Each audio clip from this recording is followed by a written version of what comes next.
বিচারপতি যে রায় দিয়েছেন সেই রায়ের প্রতি আমি সম্পূর্ণ সন্তুষ্ট। রামিসা হত্যায় সোহেল স্বপ্নার মৃত্যুদণ্ডে সন্তোষ। 3 মাসে প্রক্রিয়া শেষের আশ্বাস। আসামিরা মানবজাতির জন্য হুমকি, আদালতের পর্যবেক্ষণ। চাঞ্চল্যকর সব মামলার আইনি প্রক্রিয়া দ্রুত শেষ করতে চায় সরকার। হাইকোর্টে বিশেষ বেঞ্চ গঠন, কাজ শুরু 14 জুন। 6 নবজাতকের মৃত্যু নিয়ে নোটিশের জবাব দিতে আরও 48 ঘন্টা সময় পেল আদ্দিন। 80 লাখ টাকা করে ক্ষতিপূরণ দেবে পরিবারকে। রাতের আধারে পুশিন রুখতে কড়া পাহারা।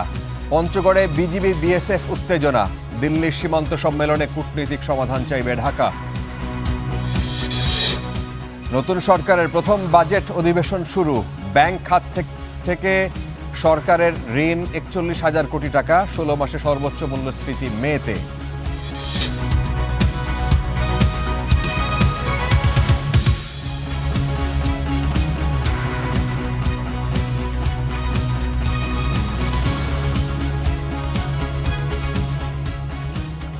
শুভেচ্ছা স্টার নিউজ প্রাইমের সাথে আছি আমি ফারাবি হাফিজ। দেখছিলেন শিরোনাম, এবারে পুরো খবর।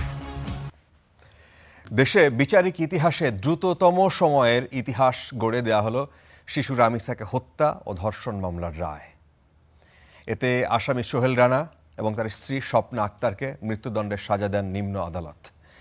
রায় পরবর্তী আপিল দ্রুত নিষ্পত্তির উদ্যোগ নেওয়ার কথা জানিয়েছেন অ্যাটর্নি জেনারেল। আর আইনমন্ত্রী বলছেন যে 3 মাসের মধ্যে শেষ হবে সব আইনি প্রক্রিয়া।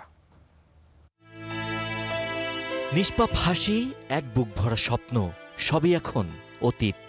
শিশু রামিসার হাতে থাকার কথা ছিল রঙিন পেন্সিল আর রূপকথার বই, কিন্তু এক নির্মম হিংস্রতা কেড়ে নেয় ছোট্ট রামিসার জীবন। 24 মে চার্জশিট দাখিলের পর মাত্র 5 কার্যদিবসে হয় রায় ঘোষণা। দ্রুত মামলা নিষ্পত্তির ইতিহাস রচনা করে বিচারিক আদালত। রোববার সকালে কড়া নিরাপত্তায় আদালতে হাজির করা হয় শিশু রামিসার হত্যা মামলার 2 আসামি সোহেল রানা ও স্বপ্না আক্তারকে। শিশু সহিংসতা দমন ট্রাইব্যুনালের বিচারক মাসরুর সালেকিন 2 আসামিকেই মৃত্যুদণ্ড দেন। কোনো শিশুর মধ্যে যদি এই ধরনের ন্যাক্কারজনক অপরাধ সংঘটিত হয়, সিভিয়ার পানিশমেন্ট দিতে হবে এবং তারই নিরিখে মাননীয় ট্রাইব্যুনাল তার স্বীয় বিবেচনায় এবং তার নিজস্ব জুরিসডিকশনে এই মৃত্যুদণ্ডে দণ্ডিত করেছেন উভয় আসামিকে। যদি আমি নিযুক্ত না হতাম অথবা রাষ্ট্র যদি কোনো আইনজীবী নিযুক্ত না করতে পারত, এই অল্প সময়ের মধ্যে এই ধরনের একটি দুর্ধর্ষ ঘটনার, এদেশের মর্মান্তিক ঘটনার বিচার কাজ নিষ্পত্তি হতো না। আমরা মনে করি অন্য যে মামলাগুলো আছে সেইভাবে সাক্ষী এবং অন্যান্য ব্যাপারে যারা সবাই এই মামলাটাকে অনুসরণ করে সেই মামলাগুলো দ্রুততার সঙ্গে শেষ হবে। রায়ের পর সরকারের পক্ষ থেকে সংবাদ সম্মেলন করেন আইনমন্ত্রী। দাবি করেন শিশু নির্যাতন ও ধর্ষণের ঘটনায় সরকার জিরো টলারেন্স নীতি অনুসরণ করছে। 1 সপ্তাহের মধ্যে যদি ফাইলটা আসে, আমরা যদি তার পরের সপ্তাহ থেকে এটাকে পেপার বুকে দিয়ে দিতে পারি, পেপার বুক যদি 15 দিনের মধ্যে আমরা শেষ করতে পারি, তারপরে যদি বিশেষ বিবেচনা এটা শুনানি করা হয়, শুনানি যদি 2 সপ্তাহের মধ্যে করি, তারপরে অ্যাপেলের ডিভিশনে যাবে, তো এটা 3 মাসের মধ্যে করা সম্ভব বলে আমি মনে করি। আর অ্যাটর্নি জেনারেল জানান, মামলাটি উচ্চ আদালতে আসলে দ্রুত আপিল নিষ্পত্তির উদ্যোগ নেবে রাষ্ট্রপক্ষ। রেকর্ড প্রাপ্তির পরে আমরা চেষ্টা করব যে মামলাতে শুনানির ব্যবস্থা করতে, সেক্ষেত্রে হয়তো পেপার বুক করতে হতে পারে। গেল 19 মে রামিসাকে ধর্ষণ ও হত্যার পর লাশ গুমের চেষ্টা করা হয়। মামলাটি নারী ও শিশু নির্যাতন অপরাধ দমনে মাইলফলক হয়ে টিকে থাকবে বলেও মনে করেন আইনজীবীরা। হিউম্যান রাইটস সাপোর্ট সোসাইটির তথ্য অনুযায়ী শুধু চলতি বছরের মে মাসেই 83 নারী ও শিশু ধর্ষণের শিকার হয়েছে, যার মধ্যে 70% নারী ও শিশুই বয়স 18 বছরের নিচে। অভিযোগ গঠনের পর থেকে মাত্র 4 কার্যদিবস পরই আলোচিত এ হত্যা মামলার রায়, যা দেশের ইতিহাসে অনন্য দৃষ্টান্ত স্থাপন করেছে। সকলের চাওয়া রামিসার মতো অন্যান্য মামলাগুলোরও দ্রুত নিষ্পত্তি হোক। Sabbir Ahmed, star news, Dhaka. শিশু রামিসা হত্যাকারীদের মতো অপরাধীরা পুরো মানবজাতির জন্যই হুমকি। রামিসা হত্যার রায়ে এমন পর্যবেক্ষণ দেন আদালত। আদালত এ সময় বলেছেন যে এই ধরনের অপরাধের সাজা নিশ্চিত করা যদি না যায়, প্রশ্নের মুখে পড়ে গোটা বিচার ব্যবস্থা। পল্লবীর 8 বছরের শিশু রামিসা হত্যায় মৃত্যুদণ্ডের রায় এলেও আদালতে পুরোটা সময় নির্লিপ্ত দুই আসামি। দ্রুততম সময়ে বিচার পাওয়ায় সন্তোষ জানালেও মেয়ের এই চলে যাওয়া মানতে পারছে না বাবা। আমার রামিসার সুষ্ঠু বিচার পাওয়ার জন্য যে সাহায্য সহযোগিতা আমাদেরকে মনোবল দিয়েছেন, তার জন্য আমি তাদের প্রত্যেকের কাছে কৃতজ্ঞ এবং আমার পরিবারের পক্ষ থেকে কৃতজ্ঞতা জানাচ্ছি। এই রায়ের পর্যবেক্ষণে আদালত বলেছেন, এক নিষ্পাপ শিশুর জীবন এভাবে নিভিয়ে দেওয়ায় এই মামলায় নথির প্রতিটি পৃষ্ঠা ছিল ক্ষোভ, বেদনা, উদ্বেগ আর ন্যায় বিচার প্রতিষ্ঠার প্রত্যাশায় পরিপূর্ণ। আসামি মোহাম্মদ সোহেল রানা এবং স্বপ্না খাতুনকে দোষী সাব্যস্ত করে নারী ও শিশু নির্যাতন দমন আইন 2009-এর 2 ধারা এবং 30 ধারায় বিবেচনা করে মাননীয় ট্রাইব্যুনাল তার স্বীয় ডিসক্রিশনে উভয় আসামিকে মৃত্যুদণ্ডে দণ্ডিত করেছেন। রায়ের পর্যবেক্ষণে আরও বলা হয়েছে, এ ধরনের অপরাধী শুধু নারী শিশুর জন্য নয়, পুরো মানবজাতির জন্যই হুমকি। তদন্তকারী কর্মকর্তা তিনি আন্তরিকভাবে এই মামলাটার তদন্তটা করেছেন। আসামিরা ধরা পড়ে 15 দিনের মধ্যেই অভিযোগপত্র দাখিল করবে। অভিযোগপত্র দাখিল করার পরে যখন বিচারিক আদালতে মামলাটি আসবে, যেদিন থেকে বিচার শুরু হবে সেটা কোনো ধরনের গ্যাপ না দিয়ে পরবর্তী কার্য তারিখ যেদিন চার্জ গঠন করা হবে, এরপরে প্রতি কার্য তারিখে মামলাটি বিচার অনুষ্ঠিত হবে। তাই দুই আসামির ফাঁসির রায় দ্রুত কার্যকরের পক্ষে রাষ্ট্রপক্ষ, আর ঘটনায় উচ্চ আদালতে আপিল হবে কিনা তা নিশ্চিত করতে পারেনি আসামি পক্ষের আইনজীবী। Taslim Hossain Roni, star news, Dhaka.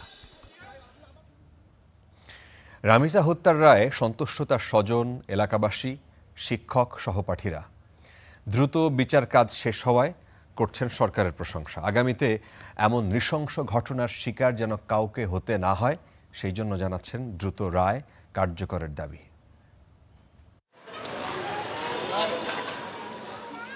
রামিসার বারান্দায় ফুল ফুটেছে আজও, তবে বাড়ি জুড়ে নির্মম এক শূন্যতা। পাশবিক নির্যাতনের শিকার হয়ে না ফেরার দেশে ছোট্ট রামিসা। কথা বলার মতো অবস্থায় নেই তার মা বা ছোট বোন, আর বাবা তখন আদালতে মেয়ে হত্যার রায়ের অপেক্ষায়। অবশেষে এলো কাঙ্ক্ষিত সেই রায়। আসামিদের সর্বোচ্চ শাস্তিতে জানালেন সন্তুষ্টি। মাননীয় বিচারপতি যে রায় দিয়েছেন সেই রায়ের প্রতি আমি সম্পূর্ণ সন্তুষ্ট এবং আমাদের রাষ্ট্রপ্রধান প্রধানমন্ত্রী যে আশ্বাস দিয়েছিলেন সেই সময়ের ভিতরে আমি আমার মেয়ের বিচার পেয়েছি। এই রায়ে পল্লবীবাসীর মধ্যেও ছিল স্বস্তি। এত দ্রুত বিচার কাজ শেষে রায়ে তাদের কণ্ঠে ছিল প্রশংসা। প্রধানমন্ত্রী আসার পরে আমাদের যখন আশ্বাস দেয় তখন আমি 80% মানে শিওর হয়েছিলাম যে কিছু একটা হবে, কিন্তু কি হবে এটা নিয়ে অনিশ্চয়তায় ছিলাম।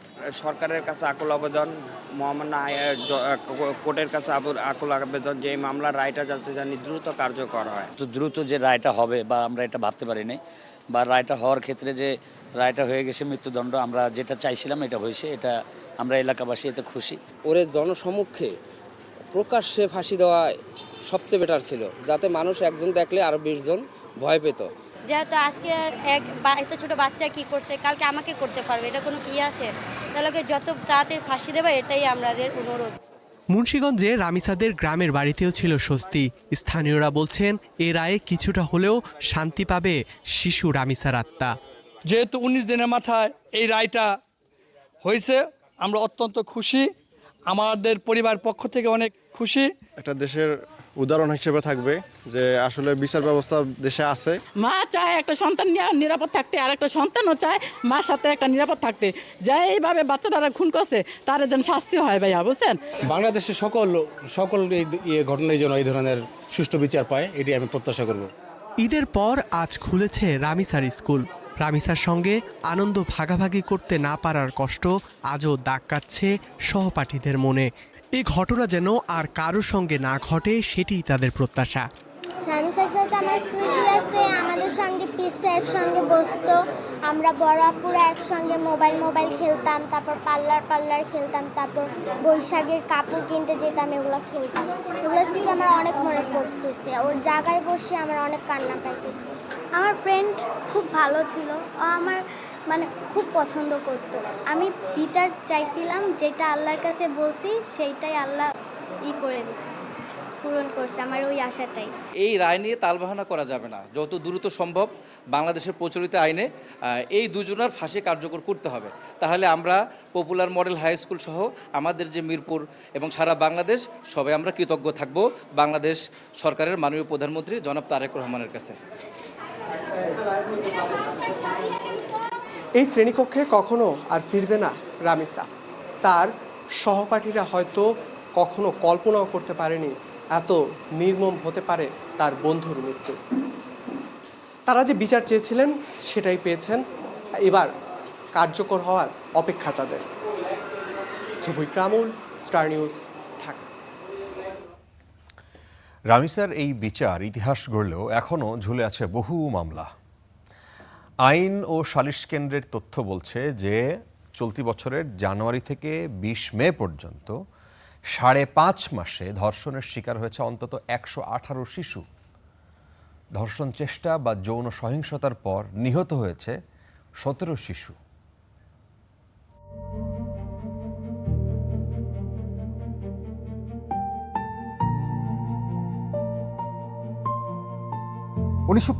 সালের ২৩ আগস্ট দিনাজপুরে ১৬ বছর বয়সী ইয়াসমিন আক্তার পুলিশ ভ্যানে ওঠার পর নিখোঁজ হন। পরদিন তার মরদেহ উদ্ধার করা হয়। ঘটনাটি পুলিশি নির্যাতনের বিরুদ্ধে দেশজুড়ে গণবিক্ষোভের জন্ম দেয়। টানা কারফিউ জারি করতে হয়েছিল প্রশাসনকে। দীর্ঘ আইনি প্রক্রিয়া শেষে ২০০৪ সালে অভিযুক্ত ৩ পুলিশ সদস্যের মৃত্যুদণ্ড কার্যকর করা হয়। ১৯৯৮ সালে গুলশানে নিজ বাসায় খুন হন ব্যবসায়ী লতিফুর রহমানের মেয়ে ও শিক্ষার্থী সাজনিন তাসনিম রহমান। মামলায় প্রথমে ৬ জনের মৃত্যুদণ্ড হলেও উচ্চ আদালতের বিভিন্ন ধাপে অধিকাংশ আসামি খালাস পান। শেষ পর্যন্ত গৃহকর্মী শহীদুল ইসলামের মৃত্যুদণ্ড বহাল থাকে এবং ২০১৭ সালে তার ফাঁসি কার্যকর হয়। পুরো বিচার প্রক্রিয়া শেষ হতে সময় লাগে প্রায় ১৮ বছর। ২০১৬ সালের মার্চে কুমিল্লা সেনানিবাস এলাকা থেকে উদ্ধার করা হয় কলেজ ছাত্রী ও নাট্যকর্মী সোহাগী জাহান তনুর মরদেহ। তদন্তে ধর্ষণের আলামত মিললেও মৃত্যুর কারণ নিয়ে ধোঁয়াশা কাটেনি। মামলাটি পুলিশ, সিআইডি ও পরে পিবিআইয়ের হাতে যায়। সম্প্রতি এক সাবেক সেনা সদস্যকে গ্রেপ্তার করে তার ডিএনএ নমুনা সংগ্রহ করেছে পিবিআই। তদন্ত এখনও চলছে, তবে এখনও বিচার শুরু হয়নি। ২০১৭ সালে চাকরির পরীক্ষা দিয়ে ফেরার পথে চলন্ত বাসে গণধর্ষণ ও হত্যার শিকার হন জাকিয়া সুলতানা রূপা। ঘটনাটি দেশজুড়ে তীব্র আলোড়ন তোলে। ২০১৮ সালে ৪ জনের মৃত্যুদণ্ড এবং ১ জনের কারাদণ্ড দেওয়া হয়। পরে হাইকোর্ট কয়েকজনের সাজা কমিয়ে দেন। একজন আসামি কারাগারেই মারা যান। মামলার চূড়ান্ত আইনি নিষ্পত্তি এখনও পুরোপুরি শেষ হয়নি। ২০২৫ সালের মার্চে মাগুরায় নির্যাতনের শিকার হয় ৮ বছরের শিশু আসিয়া। কয়েকদিন মৃত্যুর সঙ্গে লড়ে পরে মারা যায় সে। ঘটনাটি দেশব্যাপী ক্ষোভ ও প্রতিবাদের জন্ম দেয়। বিচারিক আদালত প্রধান আসামি হিটু শেখকে মৃত্যুদণ্ড দেন। তবে ডেথ রেফারেন্স ও আপিলের কারণে মামলাটি এখন হাইকোর্টে শুনানির অপেক্ষায় রয়েছে। ২০২৬ সালের মার্চে চট্টগ্রামের সীতাকুণ্ডে ৭ বছরের শিশু জান্নাতুল নাইমা ইরা ধর্ষণ চেষ্টা ও হত্যা চেষ্টার শিকার হয়। পরে হাসপাতালে তার মৃত্যু হয়। সিসিটিভি ফুটেজের ভিত্তিতে মূল অভিযুক্তকে গ্রেপ্তার করা হলেও এখনও মামলার চার্জশিট আদালতে জমা দেওয়া হয়নি। তদন্ত কর্মকর্তারা জানিয়েছেন ডিএনএ রিপোর্ট হাতে এসেছে এবং চার্জশিট প্রস্তুতের কাজ শেষ পর্যায়ে রয়েছে। চার্জশিট জমা হলেই বিচার শুরু হবে। আইনজীবীদের মতে হত্যা ও ধর্ষণ মামলার দ্রুত বিচার নিশ্চিত করতে আইনের স্পষ্ট নির্দেশনা থাকলেও বাস্তবে তদন্ত, সাক্ষ্য গ্রহণ, আপিল ও বিচারিক জটিলতায় বছরের পর বছর কেটে যায়, যে কারণে বহু আলোচিত মামলায় ন্যায় বিচার পেতে অপেক্ষা করতে হয় পরিবারগুলোকে। আর বিচারহীনতার সংস্কৃতি অপরাধকেও উৎসাহিত করে।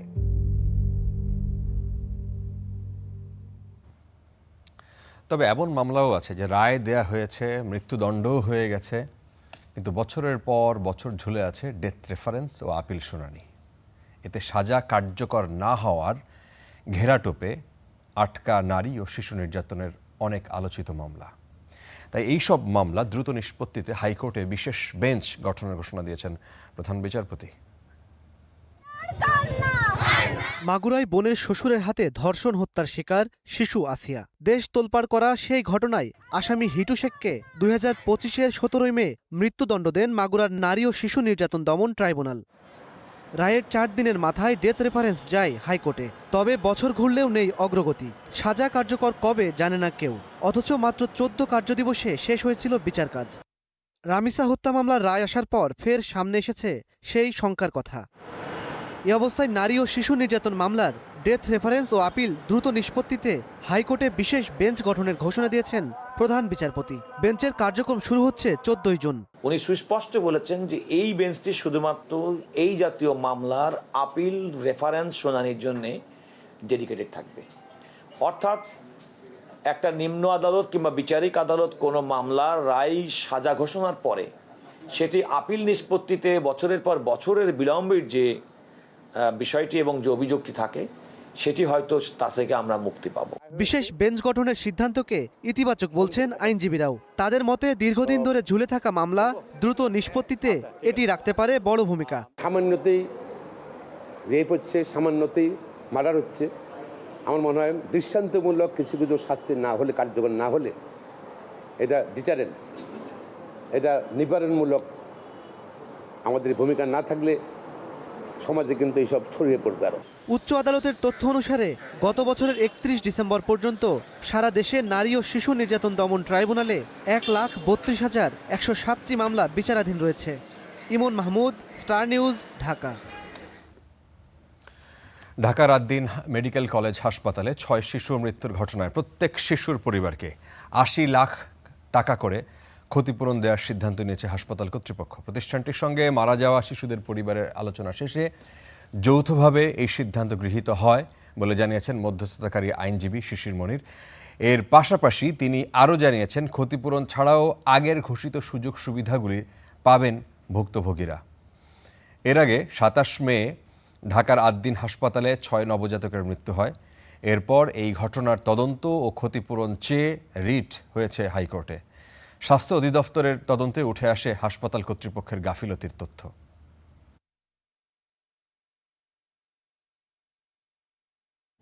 আদ্দিন হাসপাতাল কর্তৃপক্ষ এবং ভুক্তভোগী পরিবার সকলের সম্মতিতে একসাথে বসে ভুক্তভোগী প্রত্যেক পরিবারের জন্য 80 লক্ষ টাকা ক্ষতিপূরণ নির্ধারণ করা হয়েছে। একই সাথে আদ্দিন কর্তৃপক্ষ স্বাস্থ্য অধিদপ্তরের কাছে একটি চিঠি পাঠিয়ে জবাব দেওয়ার জন্য 48 ঘন্টা সময় আবেদন করেছেন। শিক্ষাকে শুধু সনদ বা চাকরিজীবী তৈরির উপায় নয়, বরং মানবিক এবং সমৃদ্ধ বাংলাদেশের নির্মাতা তৈরির হাতিয়ার করার নির্দেশনা দিয়েছেন প্রধানমন্ত্রী তারেক রহমান। রাজধানীতে আজকে কর্মমুখী শিক্ষা বিষয়ে শিক্ষকদের প্রশিক্ষণ কার্যক্রমের উদ্বোধন অনুষ্ঠানে তিনি এই নির্দেশনা দিয়েছেন। বৈশ্বিক চ্যালেঞ্জ মোকাবেলায় প্রযুক্তি নির্ভর শিক্ষার উপরও জোর দিয়েছেন প্রধানমন্ত্রী। একজন শিক্ষক যখন বদলান, বদলে যায় একটি শ্রেণীকক্ষ, আর শ্রেণীকক্ষ বদলালে বদলে যায় একটি প্রজন্ম, বদলায় পুরো দেশ। সেই প্রত্যয় নিয়েই 12,000 শিক্ষককে দক্ষতার নতুন পাঠ শেখানোর যাত্রা শুরু করল বাংলাদেশ। বাংলাদেশ চীন মৈত্রী সম্মেলন কেন্দ্রে জাতীয় বিশ্ববিদ্যালয়ের এই আয়োজনে যোগ দেন প্রধানমন্ত্রী তারেক রহমান। শিক্ষাকে শুধু জ্ঞান অর্জনের মাধ্যম নয়, বরং জীবনের সঙ্গে সংযোগ তৈরির প্রক্রিয়া বানানোর এই কার্যক্রম উদ্বোধন করেন তিনি। সবাই মিলে এমন একটি কর্মমুখী শিক্ষা ব্যবস্থা গড়ে তুলি যা কিনা শুধু সনদ প্রদান করবে না, বরং দেশে দক্ষ মানব সম্পদ সৃষ্টি করবে, জনসংখ্যাকে জনসম্পদে রূপান্তরিত করবে। শিক্ষা শুধু চাকরিজীবী তৈরি করবে না, বরং তৈরি করবে নতুন উদ্যোক্তা।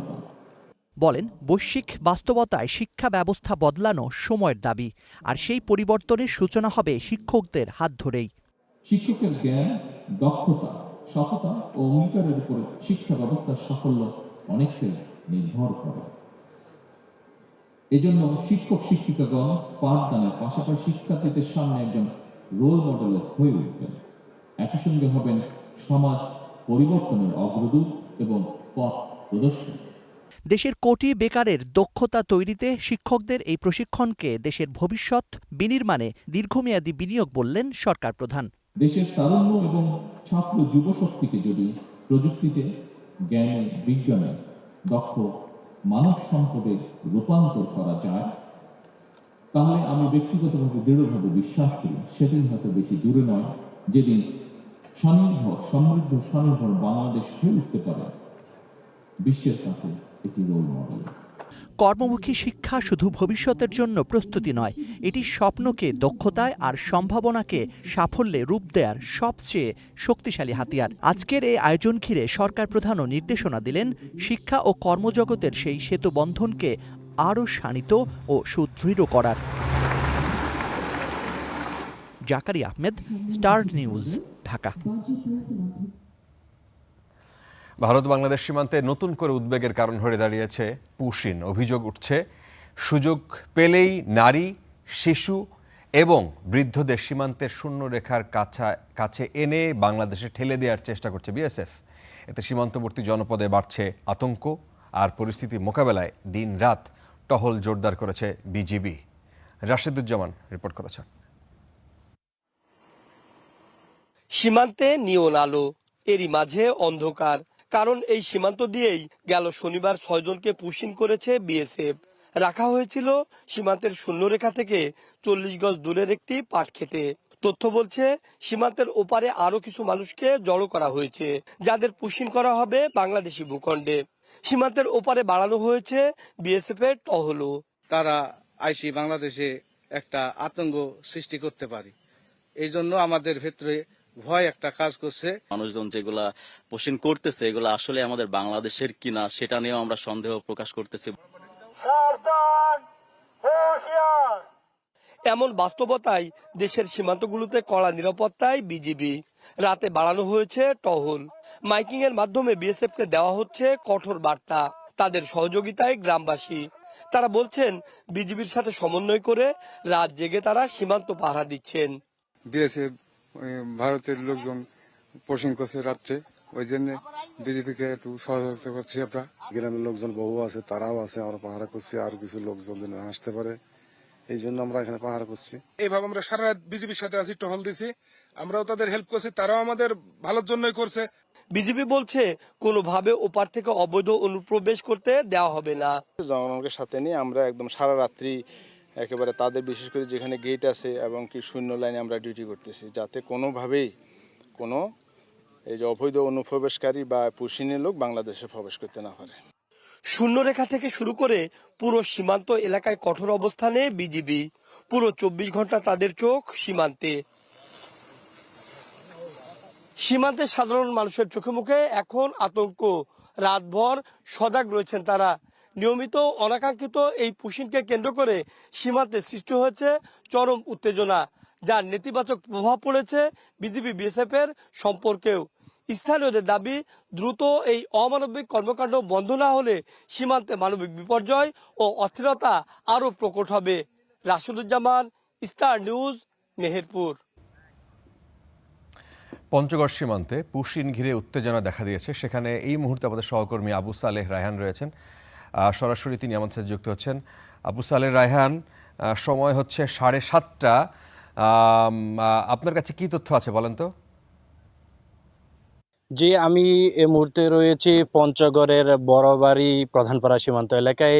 এখানে কিন্তু গত শুক্রবার ভোর 5টা নাগাদ ভারতের বেরুবাড়ি সীমান্ত এলাকা দিয়ে বিএসএফ এর 93 ব্যাটালিয়নের টিয়াপাড়া ক্যাম্পের সদস্যরা 10 জনকে বাংলাদেশে পুশিন করে দেয়। এরপরেই কিন্তু বিজিবি এবং স্থানীয় মানুষজন তাদেরকে রুখে দেয়। এরপর থেকে তারা শূন্য রেখায় ভারতীয় অংশে কিন্তু অবস্থান করছে। প্রায় 61 ঘন্টা কেটে গেছে।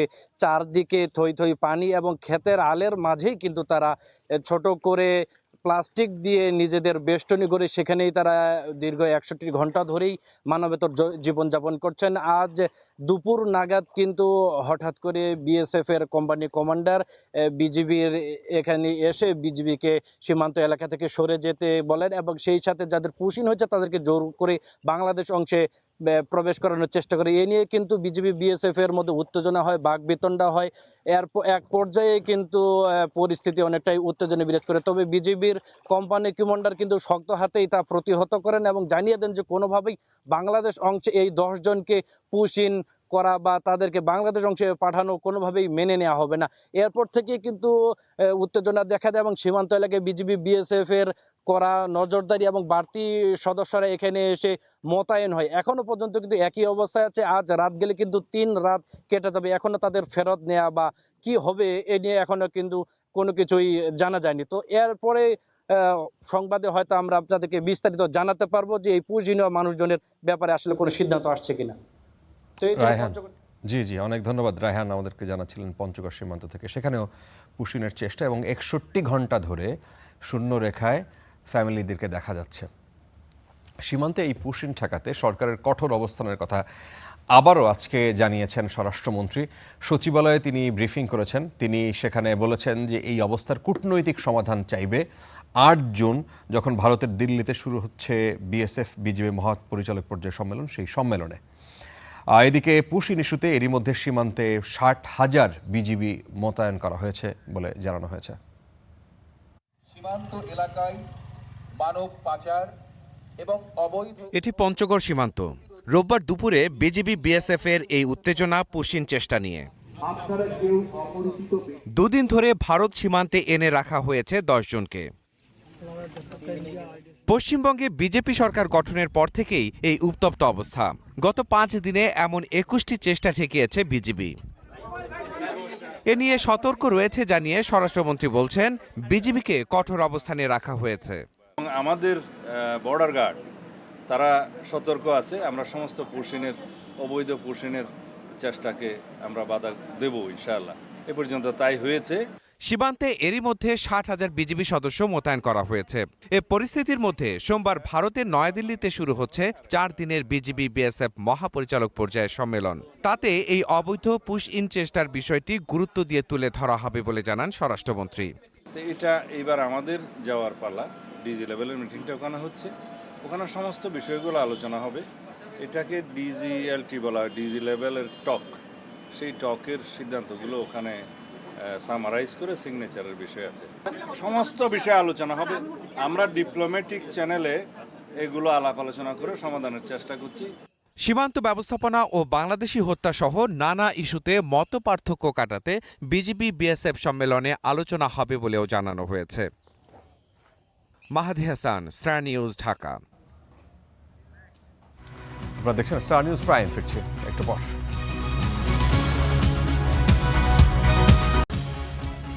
আপনারা দেখছেন স্টার নিউজ প্রাইম। ছোট্ট রামিসাকে ধর্ষণের পর হত্যা করেন সোহেল রানা। ঠান্ডা মাথায় পরিষ্কার করেন টয়লেটের মেঝে। সেখানে উপস্থিত থাকলেও নিষ্ক্রিয় ছিলেন সোহেলের স্ত্রী স্বপ্না। শুধু তাই নয়, এই দরজা ভেঙে ভেতরে প্রবেশের পর স্বপ্নার হাতে কামড় এবং আঁচড়ের চিহ্ন দেখা যায়। এই সময় এইসব অভিযোগ প্রত্যক্ষদর্শীদের, আর আদালতে সাক্ষীদের জবানবন্দিতে উঠে আসে হত্যার এই নারকীয় বর্ণনা। পৈশাচিক এই ঘটনার বিশ্লেষণ নিয়ে নিবিড় সাহা একটি রিপোর্ট করেছেন। হাজারো স্বপ্নকে ধারণ করে চলা ছোট্ট এক জীবনের মর্মান্তিক অবসান। পার্শ্ববিক লালসা ও নিপীড়নের প্রতিবাদে উত্তাল হয় দেশ। ন্যায় বিচারের প্রত্যাশা পূরণে এগিয়ে আসে রাষ্ট্র। সাক্ষীদের সাক্ষ্যে উঠে আসে 19 মে মিরপুরে সংগঠিত সেই ধর্ষণ ও হত্যার বর্বরতা, যা হার মানায় যে কোনো থ্রিলার গল্পকেও। আদালতে দেয়া 16 সাক্ষীর 2 জনের সঙ্গে কথা বলে স্টার নিউজ। তো ওর একটা জুতা এই ঘরের সামনে পড়ে আছে, আর একটা চিৎকারও শুনছিল। ভিতর থেকে আওয়াজ আসতেছে, কিন্তু কেউ গেট খোলার নাম নেই। ভাঙার পরে হ্যান্ডেলের লকটা খুলে যায়, লকটা ভাঙা যায়, দুনো সাইড থেকে লকটা পইরা যায়। তো ওইটার ভিতর দিয়ে আমি দেখি যে স্বপ্না আক্তার বারবার বাথরুমের দরজা খুলতেছে। ঘটনার বর্ণনা দিতে গিয়ে কান্নায় ভেঙে পড়েন অনেকেই। মানে কি বলবো বলে, এটা বলার মতো ভাষা নাই আমার কাছে। ঢুইকে আমরা বাথরুমের দিকে যাই। বাথরুমের যায় দরজাটা খোলার পরে ফ্লোর সাদা টাইলস করা, তো টাইলসের ভিতরে হালকা লাল লাল কালার হয়ে রয়েছে। 16 নম্বর রুমটা আপনার ভিতর থেকে সিট কেটে দেওয়া, তারপর যে ওইটাকে ভাঙিয়া ভিতরে ঢুকার পরে আমরা প্রথমে লাশ দেখি নাই, কিন্তু ওখানে যে খাট সরানো ছিল, রাজু ভাই বলছিল রামেশ্বর বাবাকে যে ভাই খাটটা সরান। উনি খাটটা এক হাতের মতো ধাক্কা দিছে, পরে টান দিয়ে পাই করছে, পাই করার পরে মাথাটা নাই, উনি সাথে সাথে অজ্ঞান হয়ে পড়ে গেছে। মাথাবিহীন খণ্ডিত লাশ, হাত কাটা, বুক কাটা, পুরোপুরি খণ্ড খণ্ড করা অবস্থা। আদালতে সাক্ষ্য দিতে গিয়েও সোহেল ও স্বপ্নার রক্তচক্ষু দেখেছেন তারা। আমি আসামি সোহেল রানাকে দেখি চোখ দুটো বড় বড় করে, আর মাথাটাকে আপনার যে মাতালের মতো মানে মনে মনে মনে করতেছে। সোহেল যেভাবে আমার দিকে তাকায় ছিল, পারলে আমার খায় ফেলাইতো। শুধু সাক্ষীরাই নয়, বেদনা কান্না ছুঁয়েছে পুলিশ উপপরিদর্শক ইকবাল হোসেনকেও, যিনি রামিসার মরদেহ উদ্ধার করেন, তৈরি করেন জব্দ তালিকা। 13 বছর বয়স থেকে মর্গে ডোমের কাজ করেন জীবনলাল চৌধুরী। ছোট্ট শরীরটি কাটাছেঁড়া করতে গিয়ে কাঁদতে হয়েছে তাকেও, আবেগ আপ্লুত হয়ে যান চিকিৎসকরাও। যে এটা করার সময় মনে করেন আমার তো খারাপ লাগছেই, যখন এই কথাটা মনে পড়ে তখন আমার গায়ের পশমগুলো মনে করেন শিশিয়ে ওঠে, এখনো মনে করেন আমার শিশি করতেছে আমার গায়ের পশম। রামিসা ফিরবে না, কিন্তু আসামিদের শাস্তি হয়ে উঠুক দৃষ্টান্ত, সাজার ভয় জাগুক অপরাধীদের মনে, এমনটাই চাওয়া সকলের। নিবিড় সাহা, স্টার নিউজ, ঢাকা। শুরু হয়েছে ত্রয়োদশ সংসদের প্রথম বাজেট অধিবেশন। প্রথম দিনেই বাজেট ছাপিয়ে উঠে আসে রামিসা হত্যার বিচার সহ জনগুরুত্বপূর্ণ নানা প্রসঙ্গ। এ সময় 3 মাসের জ্বালানি তেলের মজুদ নিশ্চিত করা সহ 12টি সুপারিশ দিয়েছে সংসদীয় বিশেষ কমিটি। মাননীয় সদস্যবৃন্দ, ত্রয়োদশ জাতীয় সংসদের প্রথম বাজেট অধিবেশন বিসিকের অধীনে চাঁপাইনবাবগঞ্জে অধিবেশনের শুরুতেই জনগুরুত্বপূর্ণ বিষয়ের পাশাপাশি আলোচনায় ঠাঁই পায় চলমান জ্বালানি পরিস্থিতি। উঠে আসে জ্বালানি মজুত এবং সরকারের নেওয়া বিভিন্ন পদক্ষেপের কথা। আমরা এইসব দুর্গম এলাকায় বিদ্যুতায়ন করার জন্য সোলার এনার্জির দিকে আমরা দৃষ্টিপাত করেছি। মোংলা গ্রিডের সাইলো 33 কেবি ফিডার এবং চাঁদপাই হইতে মোরলগঞ্জ 2 আমতলী পর্যন্ত 26 কিলোমিটার নতুন একটি 33 কেবি সঞ্চালন নির্মাণ করা হচ্ছে। এর আগে সম্পূরক প্রশ্নের জবাবে জ্বালানি মন্ত্রী বলেন, দেশে বিদ্যুতের কোনো ঘাটতি নেই। আমার কাজই হচ্ছে লোডশেডিং যাতে কমানো যায়, সেই জন্য আমরা সবসময় সচেতন থাকি এবং আশা করি যে ভবিষ্যতে এটার উন্নতি করতে পারবো। বিগত দিনে গুম খুনের বৈধতা ও সম্মতি উৎপাদনকারী সাংবাদিক ও নিপীড়িত সাংবাদিকদের বিরুদ্ধে সরকার কি ব্যবস্থা নিচ্ছে? বিরোধী দলের এমন প্রশ্নের জবাব দেন তথ্য প্রতিমন্ত্রী। এই জুলাইয়ের পরে এখন টিভি থেকে জুলাইয়ের পক্ষের যারা সাংবাদিক ছিল তাদেরকে বের করে দেওয়া হয়েছে, সময় টিভিকে দখল করা হয়েছে, ইস্ট ওয়েস্ট মিডিয়া অর্থাৎ বসুন্ধরা গ্রুপের যে মিডিয়াগুলো রয়েছে তারা প্রতিনিয়ত আওয়ামী লীগের পক্ষে সম্মতি উৎপাদন করে যাচ্ছে। এই গণতন্ত্র সমুন্নত রাখার বিপক্ষে কাজ করবে, গণতন্ত্র ধূলিসাৎ করার কাজ করবে, কোনো সন্ত্রাসের কাজ করবে, সে যেই হোক, সে আইনের ঊর্ধ্বে না, তার বিরুদ্ধে প্রচলিত আইনে ব্যবস্থা নেওয়া হবে। এদিন সংসদে আইনমন্ত্রী বলেন, রামিসা হত্যার ঘটনায় জাতির কাছে দেয়া সরকারের প্রতিশ্রুতি পূরণ হয়েছে। রামিসা হত্যাকাণ্ডের সাথে জড়িত 2 জন আসামি, মূল আসামি সোহেল এবং তার সহযোগী তার স্ত্রী, তাকে আদালতের মাধ্যমে মৃত্যুদণ্ডের রায় পেয়েছে। এর আগে বিকেল 3টায় অধিবেশনের শুরুতেই 5 সদস্যের সভাপতি মণ্ডলীর নাম ঘোষণা করেন স্পিকার। এদিন শোক প্রস্তাবে প্রয়াত 16 সংসদ সদস্য ও রামিসা সহ নির্যাতনের শিকার শিশুদের স্মরণ করা হয়। হাবিবুর রহমান অভি, স্টার নিউজ, ঢাকা। সরকারের 100 দিনে 605 খুনের তথ্য দিয়েছে টিআইবি। ধর্মীয় অনুভূতিতে আঘাতে গ্রেফতার এবং সাংবাদিক হয়রানি অব্যাহত রয়েছে বলেও জানানো হয়েছে এই গবেষণা প্রতিবেদনে। তাতে উঠে এসেছে দুদকের নিষ্ক্রিয়তা, পরিবহন খাতে চাঁদাবাজি এবং ঢাকা সিটির ময়লা বাণিজ্য হাত বদলের কথা। আর এছাড়া ক্ষমতায় আসার 1.5 মাসে সরকার ব্যাংক খাত থেকে 41,000 কোটি টাকা ঋণ নিয়েছে বলে জানিয়েছে সংস্থাটি। সরকারের 100 দিনে বিএনপির 31 দফা রূপরেখা ও নির্বাচনী ইশতেহারের উপর ভিত্তি করে সংসদ, বিচার নির্বাহী বিভাগ, স্থানীয় সরকার ও সুশাসন সহ 8 বিষয়ে গবেষণা প্রতিবেদন দিল টিআইবি। বিচার বিভাগের স্বাধীনতা প্রশ্নে তারা বলছে, এ সংক্রান্ত 3টি অধ্যাদেশ রহিত অঙ্গীকারের বিপরীতমুখী অবস্থান। এই বিষয়ে সুপ্রিম কোর্টের দৃশ্যমান কোনো অবস্থান গ্রহণ করার বিষয়টি লক্ষ্য করা যায়নি। ভারসাম্য ও অধিকতর যাচাই বাছাইয়ের যুক্তিতে সরকার পরবর্তীতে এই আইনগুলো সংশোধন করে বিল আকারে আনার প্রতিশ্রুতি দিলেও এক্ষেত্রে সুনির্দিষ্ট রোডম্যাপের অনুপস্থিতি রয়েছে। ক্ষমতায় আসার 1.5 মাসে ব্যাংক খাত থেকে সরকার প্রায় 41,000 কোটি টাকা ঋণ নিয়েছে জানিয়ে খেলাপিদের পুনঃতফসিল সুবিধা দেওয়ার সমালোচনাও করছে তারা। ঋণখেলাপি ব্যক্তি ও প্রতিষ্ঠানকে খেলাপি ঋণ পুনঃতফসিলকরণ এবং দুর্বল ব্যাংকের অভিযুক্ত শেয়ারধারীদের ব্যাংকের মালিকানা ফিরিয়ে দেওয়ার সুযোগ করে দেওয়ার মতো এই বিতর্কিত উদ্যোগ গ্রহণ করা হয়েছে। মন্ত্রিসভা নিয়ে পর্যবেক্ষণে টিআইবি বলছে সরকার গঠনের সময় এর পরিসর সীমিত রাখার কথা, তা রাখা হয়নি।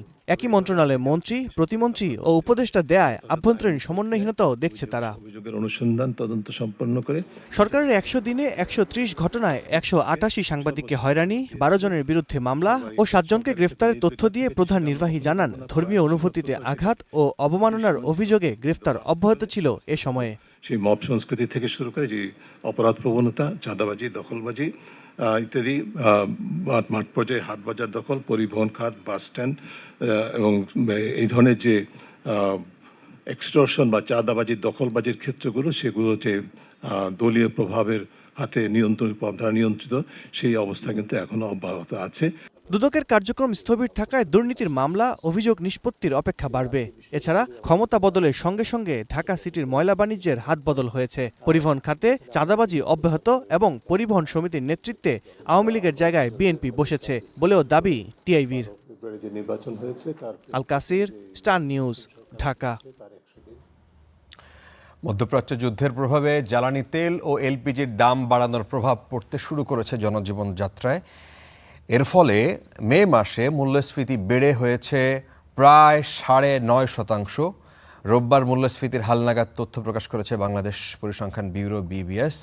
এতে দেখা যাচ্ছে এপ্রিলে সার্বিক মূল্যস্ফীতি 9.04% হলেও মে মাসে তা বেড়ে হয়েছে 9.42%।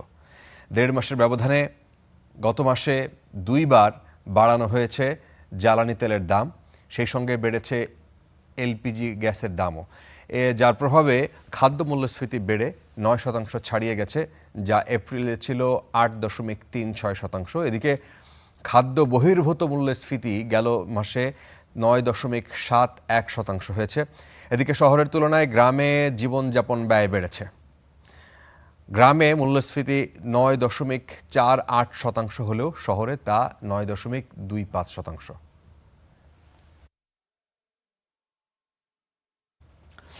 ইসলামী ব্যাংকের নতুন চেয়ারম্যান খুরশিদ আলমের পদত্যাগ সহ 7 দফা দাবিতে 5ম দিনের মতো বিক্ষোভ করেছেন গ্রাহকরা। সচেতন গ্রাহক ফোরামের ব্যানারে এই আন্দোলন হয়। মতিঝিলে প্রধান কার্যালয়ের সামনে সকাল 11টায় প্রথমে মানববন্ধন ও পরে বিক্ষোভ মিছিল করেন তারা। এর আগে সকাল 10টায় ইসলামী ব্যাংকের সচেতন ওলামা গ্রাহক ব্যানারে প্রেস ক্লাবের সামনে মানববন্ধন করা হয়। 5ম দিনের মতো ইসলামী ব্যাংকের নতুন চেয়ারম্যান খুরশিদ আলমের পদত্যাগ সহ 7 দফা দাবিতে রোববার আবারও আন্দোলনে নেমেছেন ব্যাংকটির গ্রাহকরা। সচেতন গ্রাহক ফোরামের ব্যানারে সকাল 11টা থেকে ইসলামী ব্যাংকের প্রধান কার্যালয়ের সামনে এই কর্মসূচি পালন করা হয়। প্রথমে মানববন্ধন ও পরে বিক্ষোভ মিছিল করেন আন্দোলনকারীরা। এর আগে সকাল 10টায় একই দাবিতে ইসলামী ব্যাংকের সচেতন ওলামা গ্রাহকরা প্রেস ক্লাবের সামনে মানববন্ধন করেন। আন্দোলনকারীদের দাবি ব্যাংকটিকে সরকার ও বর্তমান গভর্নর আবারও লুটেরা গোষ্ঠীর কাছে তুলে দিচ্ছে।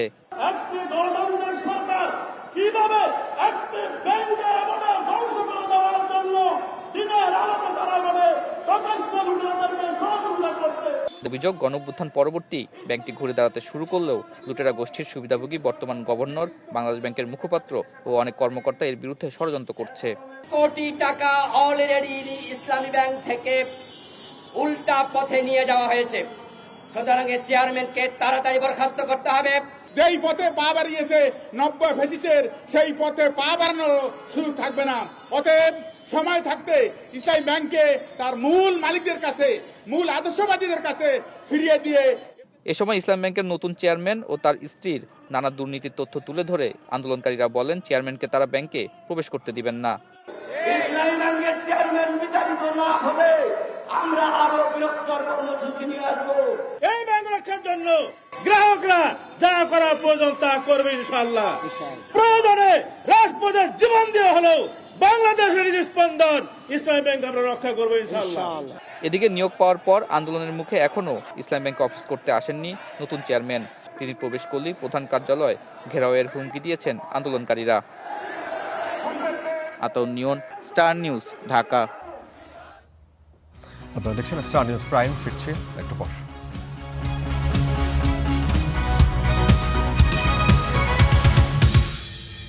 Star news prime. রাজধানীর মতিঝিল এলাকায় জনতা ব্যাংকের সামনে এক মানি এক্সচেঞ্জ ব্যবসায়ীকে গুলি করে $17,000 ছিনতাই করেছে দুর্বৃত্তরা। পুলিশ বলছে যে বেলা ঠিক 3টার দিকে 3টি মোটরসাইকেলে এসে লোকমান হোসেনের গতিরোধ করে দুর্বৃত্তরা। এ সময় ধস্তাধস্তি হয়। এক পর্যায়ে ছিনতাইকারীরা লোকমানের হাতে ও পায়ে 2টি গুলি করে ব্যাগে থাকা $17,000 ছিনিয়ে নেয়। গুলিবিদ্ধ অবস্থায় তাকে মোগদা মেডিকেল কলেজ হাসপাতালে নেওয়া হয়।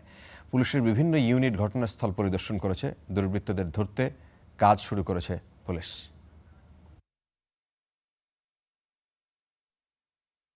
আমরা যতটুকু জানতে পেরেছি হয়তো বা $17,000। তো উনি যখন এখানে এসেছিলেন কতিপয় দুর্বৃত্ত তাকে অস্ত্রের মুখে তার ডলারটা ছিনিয়ে নিয়েছেন এবং তার হাতে এবং পায়ে গুলি করেছেন। তো উনি বর্তমানে মুগদা হসপিটালে চিকিৎসাধীন আছেন। এখনও পর্যন্ত ডাক্তারের সাথে যতটুকু কথা বলেছি উনি আশঙ্কামুক্ত। আর আমরা কে বা কারা এর সাথে জড়িত সেই জন্য আমরা আমাদের কাজ শুরু করেছি। আমাদের অনেকগুলো টিম কাজ করছে, ডিবি কাজ করছে। দেশের বাইরের খবর, লেবাননে ড্রোন হামলায় নিহত শফিকুল ও নাহিদুলকে দাফন করা হয়েছে সাতক্ষীরায়। শেষবারের মতো দেখতে ভিড় জমান স্বজন ও প্রতিবেশীরা। দুই পরিবারকে আর্থিক সহায়তার আশ্বাস দিয়েছে প্রবাসী কল্যাণ মন্ত্রণালয়। পরিবারের মুখে হাসি ফোটাতে গিয়েছিল লেবাননে। সেখানে ইসরায়েলি ড্রোন হামলায় হারিয়েছেন প্রাণ। 27 দিন পর ঘরে ফিরেছে সাতক্ষীরা সদর উপজেলার ভালুকা চাঁদপুরের শফিকুল ইসলামের মরদেহ। যাওয়ার সময় 10-12 লাখ টাকা ঋণ করে গিয়েছে। আল্লাহ ঋণ শোধ করার তৌফিক দেয়নি।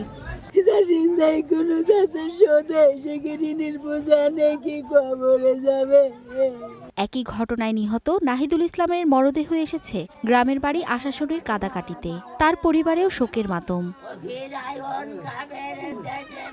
এর আগে শনিবার রাতে ঢাকার হযরত শাহজালাল আন্তর্জাতিক বিমানবন্দরে পৌঁছায় শফিকুল ইসলাম ও নাহিদুল ইসলামের মরদেহ। প্রবাসী কল্যাণ ও বৈদেশিক কর্মসংস্থান মন্ত্রণালয় জানায়, বৈধভাবে বিদেশে যাওয়ায় নিহতদের পরিবার ওয়েস অনার্স কল্যাণ বোর্ড ও জীবন বীমা থেকে আর্থিক সহায়তা পাবে। ওনারা বৈধ পথে দেশের বাইরে যাওয়ার কারণে ওনারা আরও 13 লক্ষ টাকা পাবেন। এখানে 3 লক্ষ টাকা বাংলাদেশ সরকারের পক্ষ থেকে আর্থিক অনুদান এবং 10 লক্ষ টাকা জীবন বীমা কর্পোরেশনের পক্ষ থেকে। এবং এটা শুধু নাহিদুল ইসলাম এবং শফিকুল ইসলাম না, এটা বাংলাদেশের যে কোনো প্রবাসীর জন্য ক্ষেত্রে প্রযোজ্য। অর্থ সহায়তা কিছুটা স্বস্তি দিলেও পরিবার দুটির ভবিষ্যৎ নিয়ে রয়েছে চিন্তা। Desk report, star news. এই ছিল স্টার নিউজ প্রাইমে। অনেক ধন্যবাদ যারা এতক্ষণ আমাদের সাথে ছিলেন।